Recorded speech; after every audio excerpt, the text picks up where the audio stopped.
नमस्कार, मी सागर जोशी. TV9 मराठीच्या 8 PM special रिपोर्टमध्ये आपलं स्वागत. ड्रग्ज माफिया ललित पाटीलला अटक झाली आणि ठाकरे गटाच्या सुषमा अंधारे आणि देवेंद्र फडणवीस आमने सामने आलेत. ललितच्या चौकशीतून अनेकांचे संबंध बाहेर येतील आणि बोलणाऱ्यांची तोंड बंद होतील असं देवेंद्र फडणवीस म्हणाले. त्यावर आता सुषमा अंधारे यांनी फडणवीसांना जोरदार प्रत्युत्तर दिलंय. तोंड बंद म्हणजे काय, अडकवणार की संपवणार असं सुषमा अंधारे यांनी विचारलंय. पाहूया.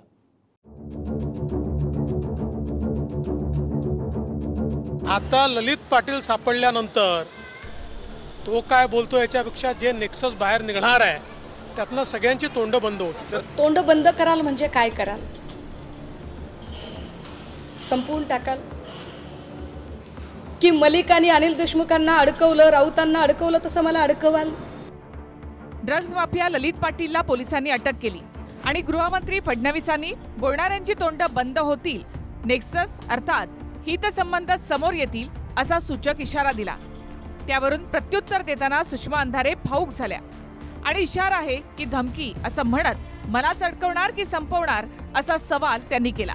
काही गोष्टी आता मला ज्या ब्रीफ झाल्या त्या लगेच मी तुम्हाला सांगू शकत नाही, योग्य वेळी मी सांगेन.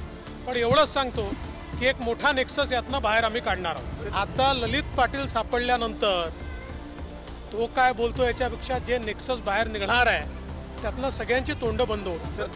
आपण असं म्हणालात फडणवीस साहेब की बोलणाऱ्यांची तोंड बंद होतील. काय आहे हा इशारा आहे? ही धमकी आहे? तोंड बंद कराल म्हणजे काय कराल? संपवून टाकाल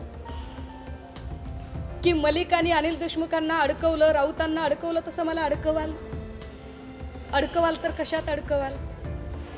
आयुष्यभर संविधानिक भाषा सांगत आलीये, आयुष्यभर कायदा आणि कलमाशिवाय काही बोललेली नाहीये. अडकवाल तर कशात अडकवाल? फडणवीस साहेब, आपण विसरताय का? आपण एका पक्षाचे नेते नाही आहात, आपण या राज्याचे गृहमंत्री आहात. या राज्यातल्या प्रत्येक नागरिकाने विचारलेल्या प्रश्नांचं उत्तर देणं हा आपला अधिकार आहे. फडणवीस साहेब, आपल्याला असं का वाटतंय की आपली आणि माझी काही दुश्मनी आहे?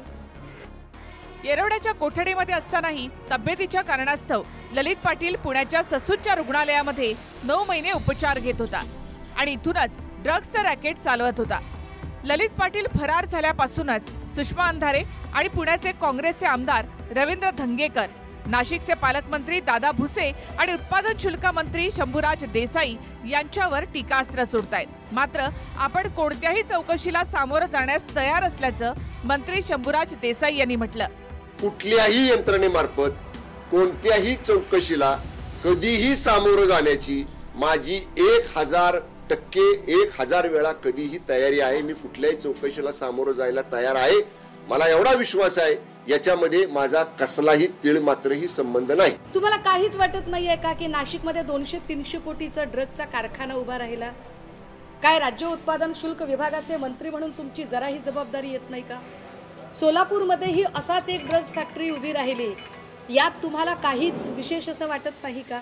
काय तुमचं दुर्लक्ष झालं होतं का? जर तुमचं असं म्हणणं असेल की मला याच्यातलं काहीच माहिती नव्हतं, तर तुम्ही संबंधित विभागाचे मंत्री म्हणून माझ्या शिक्षकी पेशाच्या भाषेत सपशेल नापास आहात. एटीकेटी सुद्धा नाही, नापास आहात. ललित पाटील हा मूळचा नाशिकचा आहे. पालकमंत्री भुसे आणि उत्पादन शुल्क मंत्री शंभूराजे यांच्या वरदहस्तामुळे ड्रग्जचा त्याचा धंदा सुरू होता असा थेट आरोप अंधारे यांनी केला. त्यावरून आता शंभूराजेंनी अब्रू नुकसानीच्या दाव्यासंदर्भातली कायदेशीर नोटीस अंधारे यांना पाठवली आहे. माझ्या वकिलांच्या मार्फत मी त्यांना रितसर कायदेशीर नोटीस आज रवाना केलेली आहे. त्यांच्या ईमेल ID वर केलेली आहे. त्यांचा जो ऑफिशियल शिवसेनेच्या वेबसाईट म्हणजे ह्याच्यावर फेसबुकवरती जो त्यांचा ॲड्रेस आहे त्या ॲड्रेसवरती पोस्टानं पाठवलेली आहे, कुरिअरनं देखील पाठवलेली आहे. तुम्ही म्हणालात की माफी मागा. मी कशासाठी माफी मागायची? मी तुम्हाला काही प्रश्न विचारले आणि ठामपणे विचारले. हो, मी ठामपणे प्रश्न विचारले, त्यातल्या एकाही शब्दात मी काही गुंजाव करत नाही. नाही तर काय कराल तुम्ही? जीव घ्याल माझा? मला कुठल्या तरी प्रकरणात अडकवाल? माझ्या कुटुंबाला अडकवाल? नाही तरचा अर्थ काय?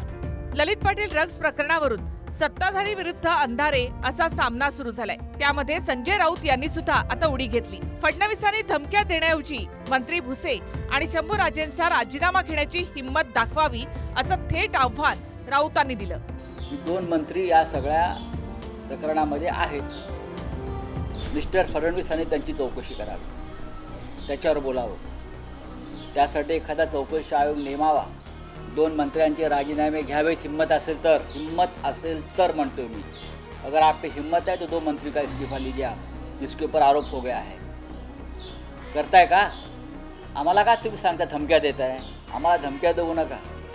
पोलिसांच्या हाती लागताच ललित पाटीलने ससून रुग्णालयामधून पळालो नाही तर पळवून लावलं आणि कोणाकोणाचा हात आहे हे सांगणार असं म्हटलं। तिथूनच गृहमंत्री विरुद्ध अंधारे यांच्यामध्ये शाब्दिक चकमक सुरू झाली। एक ड्रग्स माफिया सांगतो पोलिसांच्या ताब्यात असताना की मला पळवून नेण्यात आलं, येरवडामधून त्याला बाहेर काढलं, 9 महिने ससून इस्पितळात त्याची खात्री केली, पावणा सरकारी म्हणून राहिला, मग मंत्र्यांच्या आदेशानं त्याची तिकडे पूर्ण व्यवस्था झाली, त्याला पळवून नेण्यात आलं। हे स्वतः तो माफिया सांगतो। काय सांगताय तुम्ही? देवेंद्र फडणवीस यांचे डोकं ठिकाणावर आहे का गृहमंत्री म्हणून? काय त्यांनाही नैराश्यानं ग्रासलाय? ललित पाटील 5 दिवस पोलिसांच्या कोठडीत आहे। त्यामुळे तो कोणाची नावं घेतो आणि अशी कोणती नावं आहेत की जी फडणवीसांच्या भाषेत त्यांची तोंड बंद होणार आहेत हे कळेलच। Bureau report, TV9 Marathi.